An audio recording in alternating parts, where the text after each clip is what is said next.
Anong talent ang meron tayo? Tayo ba ay magaling, sikat o kilala? Marahil sa sobra nating kasikatan at kagalingan, may mga tao pa din na minamali tayo. Tulad sa ating ebanghelyo ngayon, mula kay Marcos chapter 6 verse 1 to 6, maraming naniniwala sa kanyang mga turo, pero marami din umuusik sa kanya at minamalit siya na siya ay anak lamang ng mga ordinaryong magulang na sina Jose at Maria. Marahil malaking hamon ito sa atin na instead, i-criticize natin ang mga magandang ginawa ng ibang tao.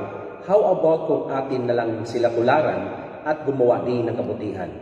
Bilang pulis at taong bayan, gayahin po natin ang ating Panginoong Hesus na sa gitna ng mga paninira sa Kanya, patuloy po siyang sumusunod sa kagustuhan ng Ama.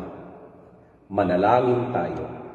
Panginoon, turuan niyo po kaming gumawa ng kabutihan sa tuwing may nakikita kami na mga tao na gumagawa ng mabuti kaysa sila ay siraan. Bigyan niyo po kami ng damdaming nagpapasalamat kaysa mapanira. Amen.